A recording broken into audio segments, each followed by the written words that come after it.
Hello and welcome to the Japan Politics Podcast. Now, I want to talk about the fact that Japan is looking like it's going to have a referendum on the status of whether it can have a military or not.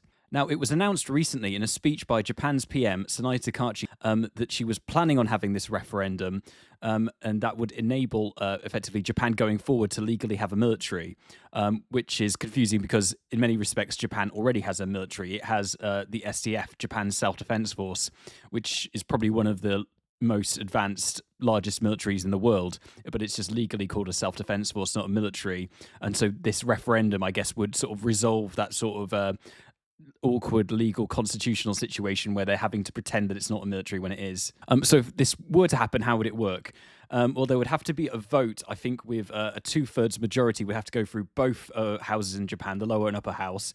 And then finally it would go to a referendum that then would enable the constitution in Japan to be changed if it got sufficient votes. When could this happen? Possibly 2027 might be when you're looking at for a referendum if it goes through and if it happens. So I want to look at the pros and the cons just of if this referendum were to go through and if the constitutional situation in Japan could be changed. You know, is it a good idea for Japan to do this? I suppose the biggest pro is clarity, because, as I say, Japan's constitution says that Japan can't have air, sea, or land forces, but it does. And it says that it's just a self-defense force. It's purely for defensive reasons. But I suppose if a court ever were to look at the constitution closely and apply the actual letter of the law, there's a chance that maybe they might rule that this was unconstitutional and Japan shouldn't carry on with the SDF the way it has been. Now, you'd probably think fairly unlikely to happen, and Japan has sort of reached an equilibrium for decades where they have a defensive army, but they just only use it in a very limited way and have carried on in that sense. But I suppose it sort of resolves that uncertainty, and if this referendum were to go through, it would ease that uncertainty, provide that sort of legal cover for the SDF, and act as a reassurance for Japan's defense in that respect. And so just provide a bit of reassurance and clarity. You could argue it would provide Japan more security because, as I say, that clarity sort of gives you the assurance to sort of grow your military a bit more. And there are some situations where maybe you could argue to be defensive, Japan has to be aggressive in some situations. For example, defense nationally and international cooperation is very much based on alliances now. So an example of that would be the Iraq War. Now, obviously, that's got a very, among many people, a very negative reputation, the Iraq War, but sort of George Bush looked to build like a coalition of the willing and sort of get his closest allies involved in the Iraq War. And it was argued at the time that sort of you were going over into Iraq to fight terrorism to stop having to fight it on your home soil. But Japan was only able to play a very, very limited role in Iraq. Now, many would argue that's a good thing, but you could maybe conjure up a situation where Japan would have to go and confront an enemy outside of its own soil, where in order to secure itself and feel more secure at home, where arguably now that is constitutionally completely impossible for them because of the status of the SDF as a purely defensive army. So if a country were threatening them, they sort of can never do like a preemptive strike, you could argue, with the current constitutional settlement the way it is, as one example. Although some, of course, would argue that on the whole this is a positive thing, but it's just something to think about. Another is that it would enable Japan to have a bit more leverage, largely for the reasons I just outlined, like that possibility of a preemptive strike. It would give them more sort of security to sort of build up their military. And so they're sort of less entirely at the will of the United States, and is an absolutely crucial defensive partner for Japan. And they very much are reliant on them for sort of their nuclear shield, and the bases located in Japan. It would give Japan a bit more leverage and make them feel more secure when dealing with the US. And for example, if they had to, if they're currently, for example, they're facing tensions with China, perhaps if they had their own independent military, they'd feel a little bit more secure and they had more leverage to talk to other countries and deal with them on more of a level playing field if they felt they had their own independent military, as just one example. Another argument maybe for having an independent military is that in this current time and given the global situation that it's maybe imperative, essential Japan has an independent military. You could argue sort of post-Ukraine war, post the Iran war that's happening right now, what happened in Venezuela, and sort of just general global chaos and uncertainty, that maybe you could make the argument that we're not living in an era where it's possible to just be purely defensive and rely on others for your security and not have an independent military, maybe sort of we're returning to sort of the bad old days of sort of realpolitik and might is right and that sort of thing, rather than sort of a global rules-based order system and international law. Maybe in this day and age, as things are more chaotic, arguably countries like Japan need an independent military. It could be argued. And finally, maybe you could argue that this would make Japan more responsive to emergency situations. I think that's probably going to be a big argument that Sanae Takaichi will make in favor of this, is that in sort of an emergency, a national crisis, maybe Japan will be able to respond more efficiently if it has a military, and you don't have to sort of question, oh, is this strictly a defensive thing we're doing? You don't have to worry about the legal niceties. You can just react quicker in emergency using the military in all sorts of situations. The cons are that I suppose you could tie it to a bigger expense. Currently, Sanae Takaichi is aiming to increase spending on the military already. And you could argue that if Japan is legally able to have its own independent military, it sort of raises the question of, does Japan need to spend more? There might be pressure to spend more. And for example, the US might withdraw off the back of this some basis and say, oh, maybe you don't need our defense as much. That's purely a hypothetical. I doubt it would happen just on the result of this referendum. But you can imagine all sorts of scenarios where passing this referendum might lead to Japan spending more money on the military. I mean, you could speculate on the reasons why, but it would open that door and draw maybe more attention to defense spending as well. A massive issue is, of course, that it creates a greater chance that Japan could be involved in sort of foreign wars and wars involving other countries. I mean, now Japan has the greatest excuse on the world in situations like, for example, when Donald Trump arguably looks to Japan and there's maybe an element of pressure for them to get involved in the Iran war, for example. They have the great defense of saying, well, legally we cannot be involved. Our constitution absolutely bars it. And it's a constitution written by the Americans as well, which maybe you can't go on using that excuse forever. Maybe that after so many decades, maybe that's getting a bit thin with the Americans. But it has acted as a fantastic defense for Japan to say, we cannot be involved in, these foreign military exercises because we constitutionally just can't do it. It's not an impossibility, and it would be very difficult to change. Whereas if you revise that, you're more open to pressure to get involved in situations like Iraq, for example, where Japan only got involved in a very limited way. And then you have the prospect of, for the first time, if Japan ever was involved in a foreign war, of the pressure at home domestically, political pressure, and if that's suddenly happening for the first time. So that could suddenly be very jarring. And it just loses that excuse for them to avoid any sort of commitment to foreign wars, while also benefiting, as I say, from the defense that the USA provides them. Another con could be that Japan would lose its sort of very peaceful reputation, sort of post-World War II, which you could argue is beneficial to them and their soft power, and it loses them their ability to sort of act as a mediator and act as sort of having a third status where they're sort of friendly, allied to the US, but they're not getting involved directly militarily in actions. Arguably, it allows them to sort of occupy sort of a middle position diplomatically. They'd then lose that ability, you could argue, as being seen as so peaceful and sort of a bit more neutral in many respects if they're no longer constitutionally barred from having a military. And then there's the controversy of unwrapping any part of the post-World War II settlement that Japan has and its constitution. It opens up sort of the argument in returning to sort of the pre-World War II days. Some would argue that if you do it once, you should do it more. Maybe there are other areas where Japan should be returning to how it was before World War II and before its modern constitutional settlement. Whereas others would say, of course, that you shouldn't touch any part of that, and you should just stick to the status quo. And that it's for the large part, many would argue it's served Japan well, the post-World War II settlement, and so why unravel any part of that? And it just so opens up that whole can of worms and an entire element that's sort of not really been changed very much since post-World War II in Japan's constitution. And so making a massive big change once sort of disturbs that and arguably opens up this big debate. And all sorts of accusations potentially about changing any part of it. So moving aside from the actual practical implications of what would happen, what about the politics of it? What could the potential political implications be for Sanae Takaichi and her time as Prime Minister? What impacts could it have on her if she was to look to pass this? Well, the pros are, of course, that it allows her to style herself it even further as Abe's successor. Shinzo Abe was long-running, one of Japan's longest-running prime ministers, and so it would enable her to sort of style herself more as his successor and sort of finishing his work. That could be a big argument. She's finishing what he started.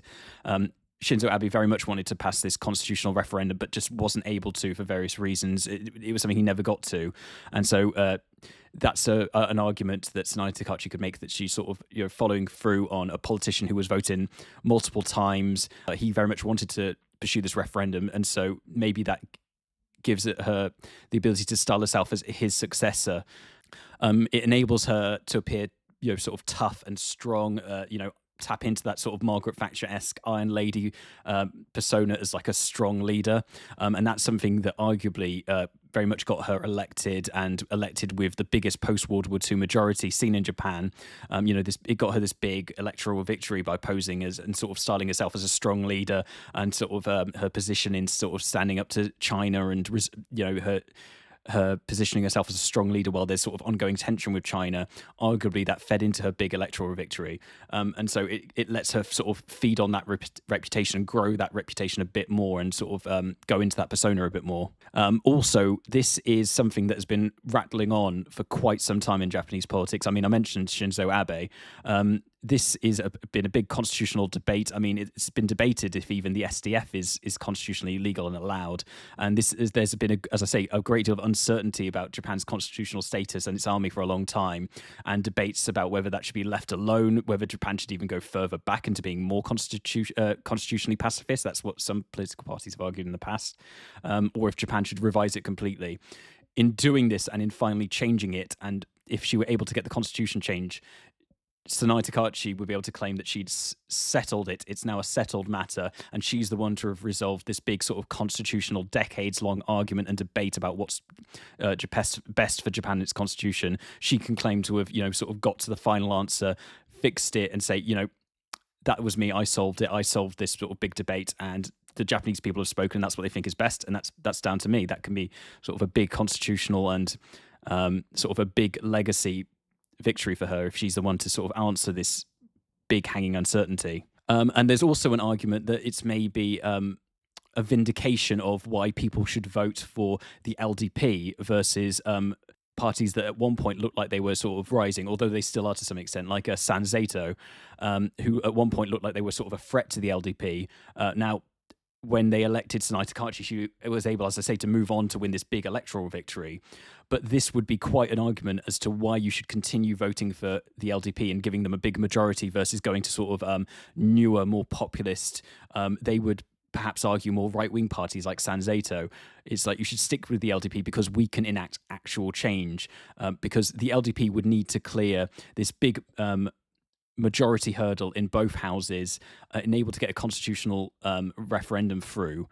They'd need to win a big vote in both houses, and you could argue that a small party like Sanzato, if you vote for them, they could, unless they're able to suddenly turn things around and win a massive victory, and which would be quite an incredible thing to see from a party like Sanzato, given that it's normally a choice in Japanese politics between the LDP or a coalition of other parties all working together. Given how dominant the LDP has been for the most part historically in Japan, it's a big vindication for the LDP to say, look, unlike if you vote for Sanzato, we can actually get the big constitutional things done. We can effect real dramatic change. Look, even if you don't necessarily approve of the military referendum, you could say that's a big substantial thing we've done. If you want big change like that, you have to go with a party like the LDP. You can't go with a small party like Sanzato and expect them to do the same sort of thing. So it sort of vindicates and maybe could be used to make a solid argument to continue voting for the LDP rather than newer parties like Sanzato. And it also maybe undermines Sanzato a little bit because, they have some policies about wanting to strengthen the military, and the LDP will be able to say, oh, well, it's all very well them having those policies, but only a big dominant party like the LDP can actually, get through the Japanese system and get it done. Now, what are the political cons for this? Obviously, alienating pacifists and people who like the current status quo and don't want to see Japan more military active. One example group might be sort of older voters who've sort of grown up with the post-war settlement and like it, and sort of believe in pacifism very much. So that might alienate them and lose the LDP some voters. There's a possibility of that in any case. There's also the chance that parties who are pro-pacifist, for example, some of the left-wing parties, it could rejuvenate them. And the left wing in Japan is at an incredibly low ebb. They're very weak and divided, having lost, in many of the left-wing parties in Japan have lost seats in the recent election. And there's no, in my opinion, obvious left-wing alternative party to the LDP at the moment. This could really rejuvenate them and give them an issue to run on and a clear focus to say, well, the LDP want to unwind the pacifist situation in Japan. They're more pro-military. They've got more chance of getting us involved in foreign wars. You should back us instead. And it sort of could give them a clear issue to run on that if they're successful could, maybe identify with many Japanese voters and might get them sort of renewed support. So at the moment, they're a bit disjointed and disunited. Have sort of badly wounded the Japanese left, but this could really give them an issue to focus on and maybe could revitalize them a bit. That's a possibility anyway. Another possible political con for Sanae Takaichi is what if this issue fails in the upper house of Japan, the House of Councillors. Now, in the lower house, Sanae Takaichi has a big, fantastic majority. She's won a lot of seats. I would think, unless something very surprising happens, she should absolutely walk this through the lower house. That shouldn't be an issue for her. Now, I think with ordinary Japanese bills, if you're able to pass a bill in the lower house, but then the upper house reject it, Sanae Takaichi has such a big majority in the lower house that she could presumably just overwrite it and say, oh, well, we're going to pass it through the lower house and override the upper house anyway. I don't think you can do that with a constitutional bill like this. If it's going to be a referendum that's going to change Japan's constitution, it has to go through both houses, and then only then can it be put to the people. So I think, given that the LDP doesn't have such a clear majority, I think it's more uncertain if it will go through the upper house. So it might be a bit more of a difficult job for her, a bit more of a task to get it through the upper house. So that would require some work and political capital. And you could argue maybe there's even a risk that it might fail in the upper house, which you could argue would be a bad defeat for the LDP and Sanae Takaichi. And Sanae Takaichi is very incredibly popular. She won a big election victory, and that could be arguably a big setback and could pierce the aura of high achieving and sort of being a bit invincible that arguably maybe Sanae Takaichi has, and it could maybe undermine her if she fails in the upper house, and that sort of stops her plans. The counter argument to that would be that could maybe give her a platform if she plays her cards right, because if she is going to put this to the people, she gets it for the lower house, and the upper house were to reject it, she could, on the one hand, I think there's going to be an upper house election likely during her term. I think it's 2028, the next one's planned, the upper house election. That could give her a very good platform if hypothetically, say in 2027 it's rejected, to say, well, I want to get this through, back me. I've got a clear reason now to say I need a majority in the upper house. That's a reason to back me and vote for the LDP in the upper house elections. And so that's going to give her a clear platform to fight on in the upper house elections in 2028. And so that maybe arguably could help her if she fights that campaign well and draws attention to it.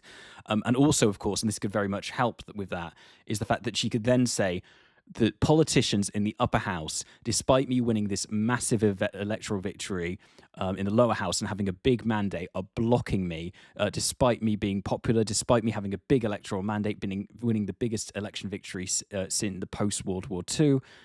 They're defying me just for the sake of it. And more than that, she could say they're denying the voters the chance. They're not trusting them to have the final say. They're putting their will ahead of the voters having a chance to decide. And she could argue she could even argue it's anti-democratic because she's denying them a chance to have the final say in a referendum. She could say even if they have reservations about this, they should put it through and give the final say, the final voice to this, to the actual Japanese public, and let them finally, after years of uncertainty about this, and Shinzo Abe talking about having this referendum, she should finally give them a chance to actually put their voice to it and have the final say.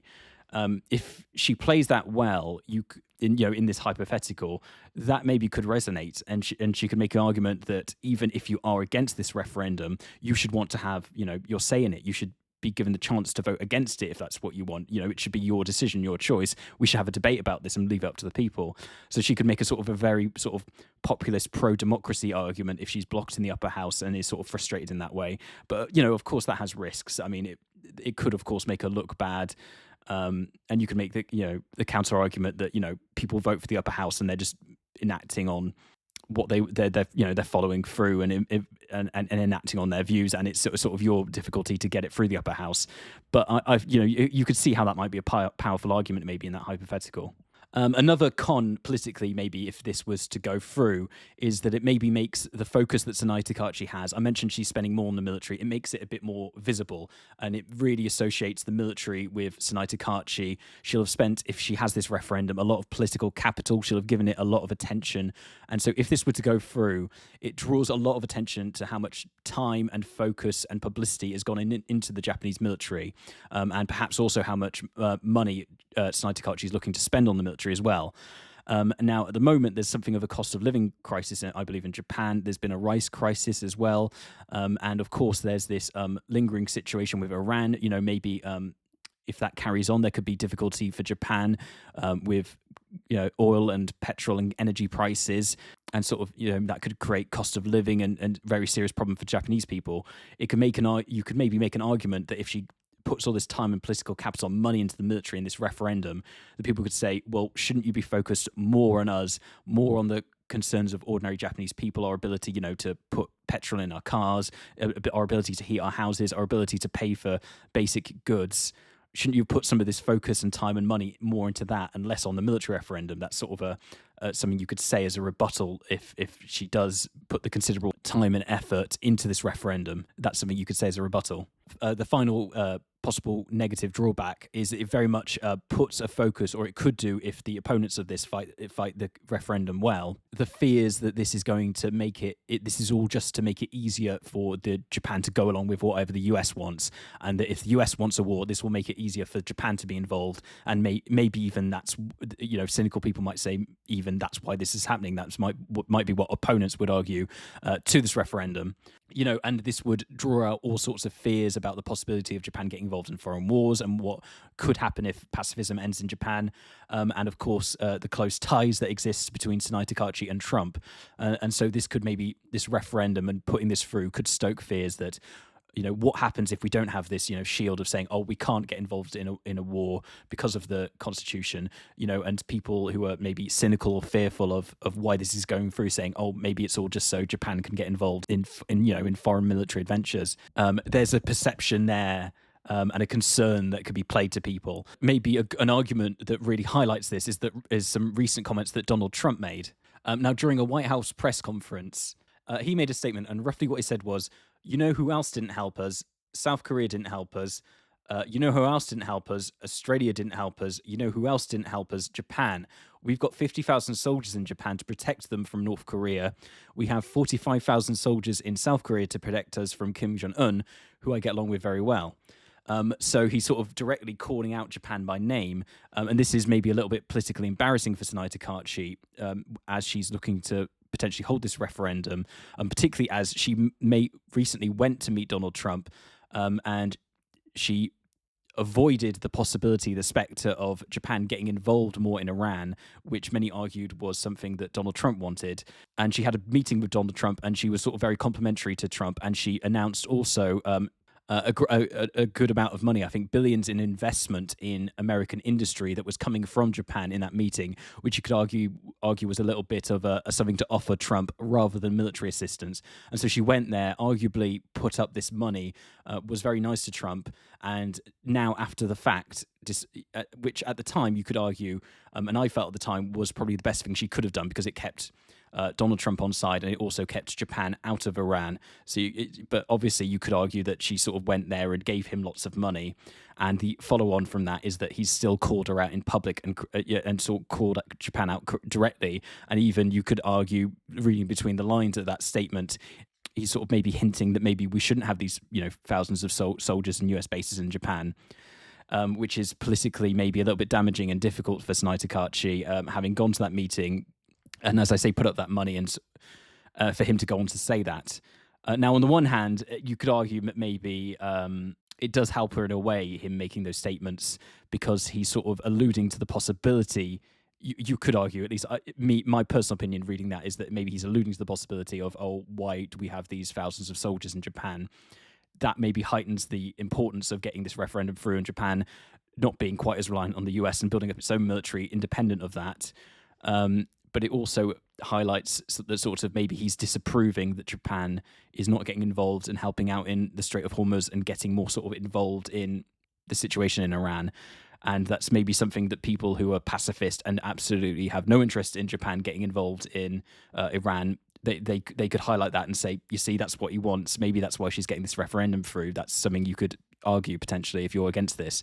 And you could do a lot worse than if you're an opponent of this referendum than just playing that clip of Trump calling out Japan over and over again and saying, see, this is what we have to be worried about. Trump wants us to get more involved. Maybe that's why we need to vote this down and avoid this, the predicament, and continue having, this nice defense of saying, we can't get involved. We're constitutionally barred, can't get involved. And so opponents of it maybe could point to that and say, that's why we need to vote against it. But be very interesting if this comes through in 2027, if that actually is when the referendum happens, and just how much political capital Sanae Takaichi is willing to put into this, what the arguments would look like if this goes out, what the campaign would look like, and just sort of what the opinion of the Japanese public is. That would be all incredibly interesting to see if this does go through. But yeah, thank you so much for listening, guys. That's just sort of an update on this particular moment in Japanese politics and this particular issue. This has been the Japan Politics Podcast. Thank you very much for listening. Sayonara, goodbye.